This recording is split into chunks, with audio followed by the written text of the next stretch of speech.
Hi and welcome to deep learning from scratch and also welcome to the YouTube channel of Fahad Hussain. उम्मीद करता हूँ आप बहुत अच्छे मिजाज में होंगे। इस सेशन के अंदर हम रिस्ट्रिक्टेड बोल्ट्जमैन मशीन के अंदर ये चीज़ देखना चाहते हैं कि जो ट्रेनिंग और टेस्टिंग स्टेजेस प्रीवियस सेशंस तक हमने कवर किया था उसमें हम कॉस्ट फंक्शन को किस तरह से रिड्यूस करते हैं। As like different neural network जहाँ पर हमने ग्रेडियंट डिसेंट का इस्तेमाल किया था अपने कॉस्ट फंक्शन को रिड्यूस करने के लिए, यहाँ पर कॉस्ट फंक्शन को रिड्यूस करने के लिए किन चीज़ों का इस्तेमाल किया जाता है।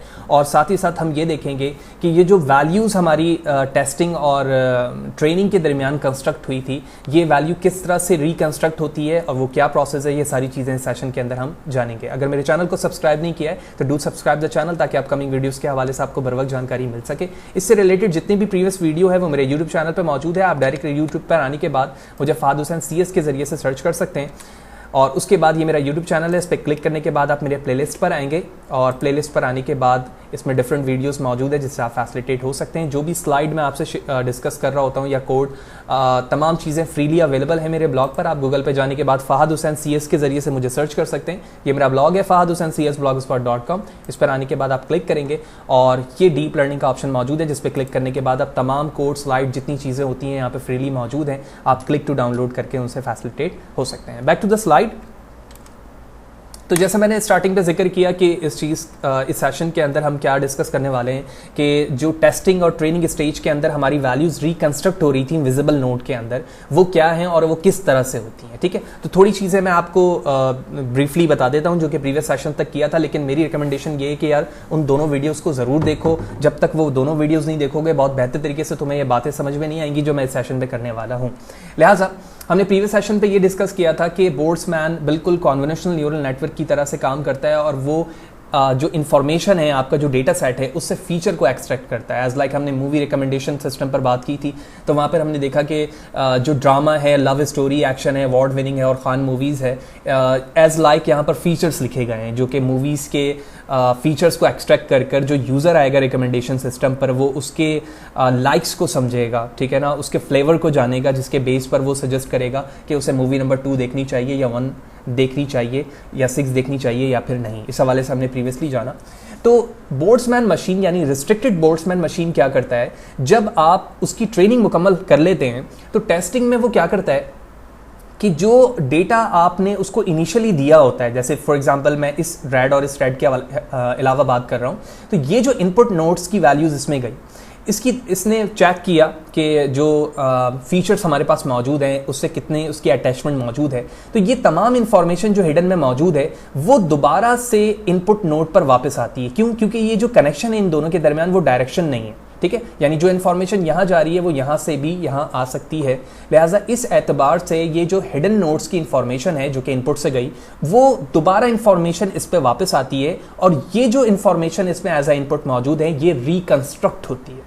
ठीक है, लेकिन जरूरी नहीं है कि 1 स्टेप पे ही ये रिकंस्ट्रक्ट होकर वही आ जाए। तो इस कंस्ट्रक्शन को जो कि स्टेप बाय स्टेप प्रोसीजर के बिहाफ पर रिकंस्ट्रक्ट होकर वैल्यू हमें फाइनली ये प्रोडक्शन की वैल्यू मिलती है जो हमने प्रीवियसली जाना था, ये तमाम चीजें एक सिस्टम के तहत चलती हैं और उस सिस्टम को हम कहते हैं कॉन्ट्रास्टिव डायवर्जेंस। ठीक है, तो उसे समझते हैं।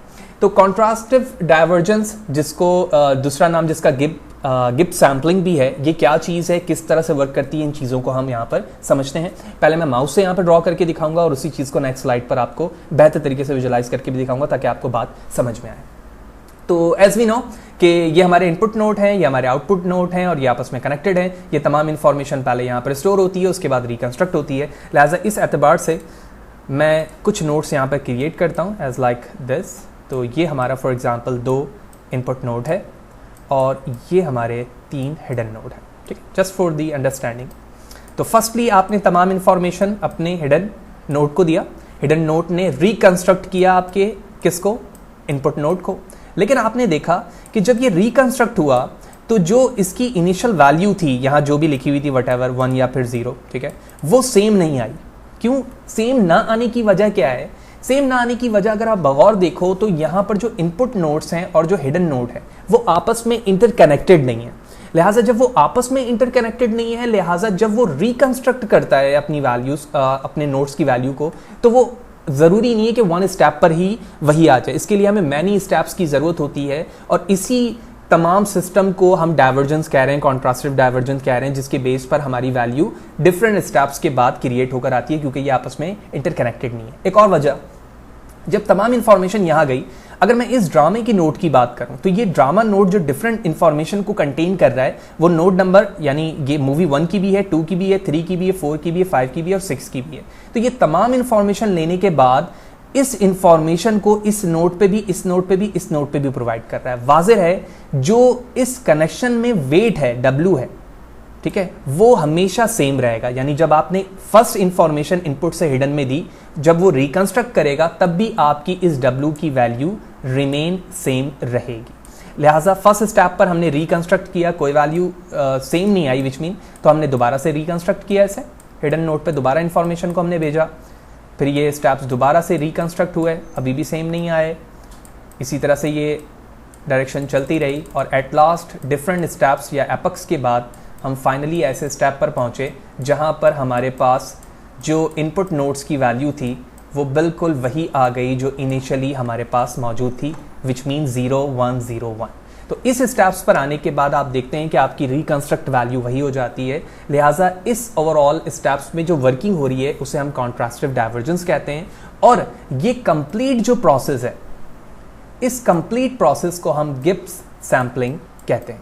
होपफुली ये बात आपको समझ में आ गई होगी कि गिब्स सैंपलिंग होल प्रोसेस को कहते हैं हम। और कॉन्ट्रास्टिव डाइवर्जेंस क्या है कि जब हम अपने इनपुट नोड्स के हिडन नोड के जरिए से क्या कर रहे होते हैं, रिकंस्ट्रक्ट करते हैं नोड को उस वक्त तक जब तक हमारे पास वही इनपुट वैल्यू ना आ जाए सेम वेट पर जो कि इनिशियली मौजूद थी। कोई भी मसला है, कोई चीज़ समझ में नहीं आ रही है, कमेंट सेशन में पूछो यार, कोशिश करूंगा आपको बर वक्त जवाब दे सकूं। आगे चलते हैं। अब जो चीज़ मैंने आपको प्रीवियसली स्लाइड पर ड्रॉ करके दिखाई है, ये बिल्कुल वही चीज़ है। यहाँ पर विजुअलाइजेशन और भी बेहतर है। होपफुली यहाँ से आपको बात समझ में आ जाएगी कि जो आपके पास इनिशियल नोट्स हैं यहाँ पर वो इनपुट के हैं और ये हिडन है, ये रिकंस्ट्रक्ट वैल्यूज़ होती जा रही है डिफरेंट स्टेप्स के बाद, ये वही नोट्स की वैल्यू आ गई जो कि हमारे पास एज अ इनपुट मौजूद थी।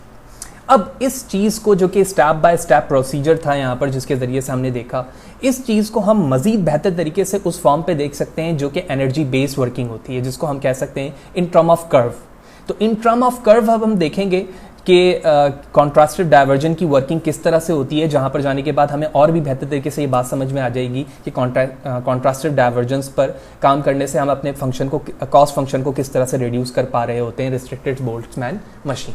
लिहाजा ये हमारे पास एक कर्व है। इस कर्व के अंदर आप ये दो बॉल्स देख रहे हैं, इसके हवाले से मैं बात करता हूँ कि ये क्या है, लेकिन सबसे पहले हम मैथ्स के हवाले से कुछ बात करते हैं कि मैथ में क्या चीज़ है और ये किस चीज़ को शो कर रहा है। तो ये जो फार्मूला है हमारे पास, इस फार्मूले को हम ग्रेडियंट फार्मूला कहते हैं। इस फार्मूले के अंदर जो हमारे पास इनिशियल वैल्यू लिखी हुई है, जिस चीज़ को रिप्रेजेंट कर रही है, वो लॉग प्रोबेबिलिटी है। ठीक है, ये हमारे पास लॉग प्रोबेबिलिटी को रिप्रेजेंट कर रहा है with respect to the any state. ठीक है, log probability of any state, और इस स्टेट वैल्यू को हम उस वेट से डिवाइड कर रहे हैं जो कॉन्ट्रास्टिव डाइवर्जेंस के अंदर हमने देखा था कि जो वेट हमारी रिमेन सेम थी at a time of initial value. लिहाजा इस कंप्लीट फॉर्मूले को हम इस तरह से रिप्रेजेंट कर सकते हैं कि जो हमारे पास विजिबल और हिडन नोड्स हैं इनिशियल स्टेज पर और इसी तरह से फाइनल स्टेज पर, तो इन दोनों का जो डिफरेंस है वो हमारे पास कॉन्ट्रास्टिव डाइवर्जेंस को इन टर्म ऑफ कर्व रिप्रेजेंट कर रहा है। आसान करते हैं इस चीज़ को।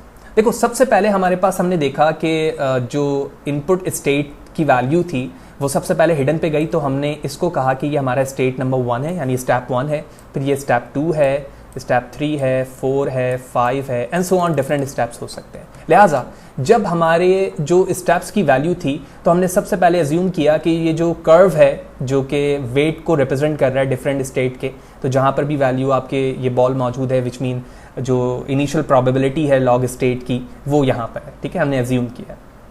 तो ये फर्स्ट स्टेप थी।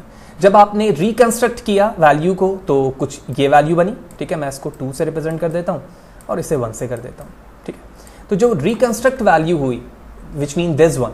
ठीक है, फिर इसी तरह से जो सेकंड स्टेप्स की वैल्यू बनी वो यहाँ बनी, और हम जानते हैं कि जब हम ग्रेडियंट डिसेंट्स का इस्तेमाल कर रहे होते हैं, जिस तरह से हम अपने कॉस्ट फंक्शन को रिड्यूस करना चाह रहे होते हैं, तो हम हमेशा मिनिमम ग्लोबल मिनिमम की तरफ मूव करते हैं, जो कि ये स्टेट होगी जो कि सबसे नीचे। इसी तरह से ये स्टेप कुछ डिफरेंट स्टेप के बाद यहाँ पर आ जाएगा, फिर यहाँ पर आ जाएगा, यहाँ पर आ जाएगा, और एट लास्ट हम यहाँ पर पहुँच जाएंगे जो कि हमारा ग्लोबल मिनिमा होगा। लेकिन इस स्टेप पर आप देख रहे हो कि यहाँ पर डिफरेंट स्टेप्स मौजूद हैं जो कि काफ़ी लॉन्ग प्रोसेस को रिप्रेजेंट कर रहे हैं। लिहाजा 1998 के अंदर हमारे पास एक टेक्निक को इन्वेंट किया जेफरी हिंटन ने, और उन्होंने ये सजेशन दी कि जो हमारे पास स्टेप नंबर 1 और स्टेप नंबर 2 है, अगर हमें ये पता चल जाए, यानी ये स्टेप हमें पता चल जाए, तो हम आसानी के साथ अपने ग्लोबल मिनिमम पॉइंट तक पहुंच सकते हैं। लिहाजा हमें इन स्टेप्स की ज़रूरत नहीं होगी जिस तरह से मैंने यहाँ पर एक एक स्टेप को रिप्रेजेंट करके दिखाया हुआ है। लिहाजा अगर हमें 2 स्टेप्स का पता चल जाए, विच मीन दिस वन,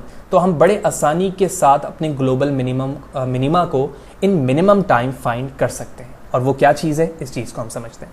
जैसे मैंने जिक्र किया कि हमें 2 पॉइंट्स के बारे में पता चल जाए तो हम बड़े आसानी के साथ काम कर सकते हैं। लिहाजा इस चीज़ को मैं विजुलाइज करने के लिए सबसे पहले इन चीज़ों को रेज कर लेता हूँ ताकि हमें बेहतर तरीके से ये काम समझ में आना शुरू हो। ओके, तो अकॉर्डिंग टू जेफरी हिंटन, उन्होंने कहा कि अगर हमारे जो फर्स्ट स्टेप है हम उसकी डायरेक्शन को डाउनवर्ड करें, और इसी तरह से जो सेकंड हमारे पास एपेक्स की वैल्यू आई है, यानी जो कर्व हमने सेकंड मालूम किया, उसको हम अपवर्ड मूव करें, तो हमारा कुछ जो ग्राफ बनेगा वो कुछ यूं होना शुरू हो जाएगा। ये इस तरफ से गया और ये नीचे आया और ये यूं चला जाएगा। तो मैं कह सकता हूं अब जो रेड बॉल है हमारी, वो या स्टेप वो यहां पर आ जाएगी और ये ग्रीन यहां पर आ जाएगी। तो इस तरह से कर्व की मूवमेंट से, जो कि एनर्जी बेस है और जो डिफरेंट कर्व्स की वैल्यू है वो वेट को रिप्रेजेंट कर रही है। यानी अगर मेरी बॉल यहां पर है तो वो उस वेट को रिप्रेजेंट कर रही है जो स्टेट पर मौजूद है, अगर वो बॉल यहां मौजूद है तो वो उस वेट को रिप्रेजेंट कर रही है, and so on. Different condition या डिफरेंट स्टेट्स उसकी हो सकती है अकॉर्डिंग टू दिस फार्मूला, जैसे कि ये एक किसी भी एक खास स्टेट को रिप्रेजेंट कर रहा है। लिहाजा इससे क्या हुआ कि हम डिफरेंट स्टेप्स पे जाने के बजाय हमने कर्व को बैंड किया according to the ball direction. यानी फर्स्ट बॉल को जो हमारा इनिशियल वेट वैल्यू थी उसको हमने डाउनवर्ड मूव किया और इसको हमने अपवर्ड कर दिया क्योंकि ये ग्लोबल मिनिमा की तरफ जा रही थी। लिहाजा इस बिहाफ पर अगर मैं इसी ग्राफ को बेहतर तरीके से विजुलाइज करके दिखाऊं तो ये कुछ इस तरह से हो जाएगा। लिहाजा इस एतबार से मैं कह सकता हूं कि हमें इनिशियल ही स्टेज पर यह बात पता चल गई कि हमारा जो ग्लोबल मिनिमा पॉइंट है वो किस वैल्यू तक in term of the X and Y axis जा सकता है। तो इस तरह से जेफरी हिंटन के इस शॉर्टकट के जरिए से हमें बड़े आसानी के साथ ये स्टेप का पता चला कि हम कॉन्ट्रास्टिव डाइवर्जेंस पर कितने आसानी के साथ अपने ग्लोबल मिनिमा पॉइंट को मालूम करके अपने कॉस्ट फंक्शन को रिड्यूस कर सकते हैं। होपफुली ये आपको बात समझ में आ गई होगी। एडिशनली इसमें बहुत सारे मैथ इन्वॉल्व हैं जिसको मैंने थोड़ा सा ब्रीफ करने के लिए, शॉर्ट करने के लिए सिर्फ एक स्पेसिफिक मैथ को यहाँ पर रिप्रेजेंट किया, लेकिन एट लास्ट मैं आपसे कुछ आर्टिकल बल्कि साथ ही साथ कुछ रिसर्च पेपर भी डिस्कस करना चाहूँगा जिसके ज़रिए से आप बहुत एडवांस लेवल तक इसके मैथ्स को जान सकते हैं, क्योंकि कॉन्ट्रास्टिव डाइवर्जन या गिब्स सैम्पलिंग के अंदर डिफरेंट मैथ्स इन्वॉल्व है जो कि इनकी वर्किंग को रिप्रेजेंट कर रही है। लेकिन at this level, initiative level, जो एसेंस है कॉन्ट्रास्टिव डाइवर्जेंस का रिस्ट्रिक्टेड बोल्ट्जमैन मशीन के अंदर, वो तमाम चीज़ें मैंने आपको यहाँ पर समझाने की कोशिश की कि जो कॉन्ट्रास्टिव डाइवर्जेंस है उसकी इंपॉर्टेंस क्या है, वो क्या किरदार अदा कर रहा है। जिस तरह से ग्रेडियंट डिसेंट हमारे डिफरेंट न्यूरल नेटवर्क में कर रहा होता है, बिल्कुल वो उसी तरह से यहाँ पर कर रहा है। और इसका मकसद क्या है, जो हमारी वैल्यू रिकंस्ट्रक्ट होकर नीचे आ रही है वो किस तरह से एज इट इज़ वही आ सकती है सेम वेट पर जिस तरह से हमने इनिशियली दिया था या फिर नहीं। लिहाजा उसके लिए हमने डिफरेंट स्टेप्स को यहाँ पर परफॉर्म किए जो कंप्लीट प्रोसेस गिब्स सैम्पलिंग कहलाता है। कॉन्ट्रास्टिव डाइवर्जेंस पर फिर हमने रिप्रेजेंट किया इन term of the curve value कि अगर मैं इसे कर्व से रिप्रेजेंट करूं एनर्जी स्टेट पर तो वो किस तरह से मूव होगी। फिर हमने उस बॉल रोलिंग के हवाले से जाना कि ग्लोबल मिनिमम पे जाने के लिए हमें डिफरेंट स्टेप्स की ज़रूरत हो सकती है। फिर एट लास्ट हमने जेफरी हिंटन के 1998 पे प्रपोज करने वाले मेथड को डिस्कस किया कि अगर हम 2 बॉल्स की डायरेक्शन को, यानी दोनों स्टेप्स को अपवर्ड और डाउनवर्ड मूव करें तो हम बड़े आसानी के साथ अपने ग्लोबल मिनिमा पॉइंट तक पहुँच सकते हैं, और उस ग्लोबल पॉइंट की डायरेक्शन जो है हमें बड़े आसानी के साथ बता सकती है कि वो कौन से स्टेप्स हो सकते हैं। तो अब बात की जाती है कुछ एडवांस टॉपिक की। अभी हम जो हमारा कोर्स चल रहा है वो एक इनिशिएटिव लेवल पर चल रहा है, लिहाजा मैं नहीं चाहता कि कुछ एडवांस टॉपिक को इस वक्त ऐड करने की पोजीशन पे हूँ। जैसे ही हमारा ये सिस्टमैटिक कोर्स जिस स्टेप से चल रहा है वो एंड होगा तो हम कुछ एडवांस डीप लर्निंग के भी मॉडल्स को डिस्कस करेंगे थियोरेटिकली एंड प्रैक्टिकली। लेकिन मैं इस स्टेप पर बताना इसलिए बेहतर समझता हूँ क्योंकि हमें पता होना चाहिए कि बोल्ट्जमैन मशीन में कुछ एडवांस डीप लर्निंग के भी मॉडल मौजूद हैं। जैसे जैसे हम आगे जाएंगे तो उन चीज़ों को पढ़ेंगे। तो वो दो कॉन्सेप्ट क्या हैं, डीप बोल्ट्जमैन मशीन और इसी तरह डीप बिलीफ नेटवर्क। ठीक है, तो ये दोनों एडवांस टॉपिक हैं जो कम्प्लीटली बोल्ट्जमैन मशीन से अटैच्ड होते हैं। लिहाजा जैसे उनकी बारी आएगी तो हम उस हवाले से भी जानेंगे, लेकिन थोड़ा एडवांस कॉन्सेप्ट है, इसलिए जो इनिशिएटिव लेवल पर हमारे साथ जुड़े हुए लोग हैं उनके लिए काफ़ी परेशानी का बाइस होगा। लिहाजा मैं इस वक्त इसको ऐड नहीं कर रहा हूँ, लेकिन जैसे ये कोर्स हमारा एंड होगा हम एडवांस टॉपिक की तरफ जाएंगे तो वहाँ पर हम इन चीज़ों को ज़रूर डिस्कस करेंगे। एडिशनली रीडिंग के हवाले से बात करूं तो सबसे पहले हमारे पास एक लिंक है deeplearning.net से, मैं आपको वो दिखाना चाहता हूं। उसके बाद हमारे पास दो पेपर है, a fast learning algorithm for deep belief network और उसके बाद है an introduction to restricted Boltzmann machine. तो सबसे पहले लिंक आपको रिप्रेजेंट करके दिखाता हूँ, फिर उसके बाद दोनों पेपर के हवाले से हम बात करेंगे। So okay, sorry about net issues, और इस वक्त जो है हमारे पास नेट काफ़ी स्लो है जिसकी वजह से मैं वो साइड आपको ओपन करके नहीं दिखा पा रहा हूँ जो कि यहाँ पर शो की हुई है मैंने। ऑल्दो मैं इसके हवाले से बताते चलूँ, इस साइट के अंदर आप ना सिर्फ बेसिक डेफिनेशन से समझ पाएंगे कि बोल्ट्जमैन मशीन क्या है, रिस्ट्रिक्टेड बोल्ट्जमैन मशीन क्या है, बल्कि उसके बिहाइंड जो मैथ इन्वॉल्व है with respect to the working वो आप वहाँ पर जान सकेंगे।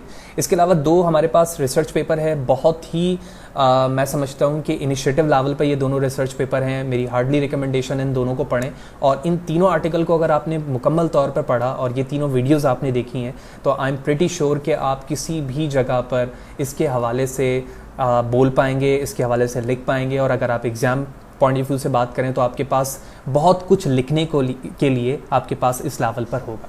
तो होपफुली आपको ये बात समझ में आ गई होगी। कोई भी सवाल है इससे रिलेटेड मुझसे ज़रूर पूछो। ये fast learning algorithm for deep belief network के अंदर जो है वो तफसीलन बताया गया डीप बिलीफ नेटवर्क के हवाले से जो कि बोल्ट्जमैन से अटैच्ड होता है, लेकिन इस वक्त मैंने उसको छोड़ा है और बताया कि वो एडवांस पे ही आपको पढ़ाया जाएगा, बताया जाएगा। लेकिन an introduction to restricted Boltzmann machine ये काफ़ी अच्छा पेपर है, इसके अंदर तफसीलन बात हुई है रिस्ट्रिक्टेड बोल्ट्जमैन के हवाले से। तो आप SCI हब पर जाने के बाद इसको सर्च कर सकेंगे, जैसे मैंने आपको बताया हुआ प्रीवियस सेशन पे भी कि SCI हब एक वेबसाइट है जिस पे जाने के बाद आप फ्रीली तमाम पेपर्स को डाउनलोड कर सकते हैं। वीडियो अच्छी लगी हो तो लाइक करें, ज़्यादा से ज़्यादा लोगों को शेयर करें, चैनल को सब्सक्राइब करें। Thank you.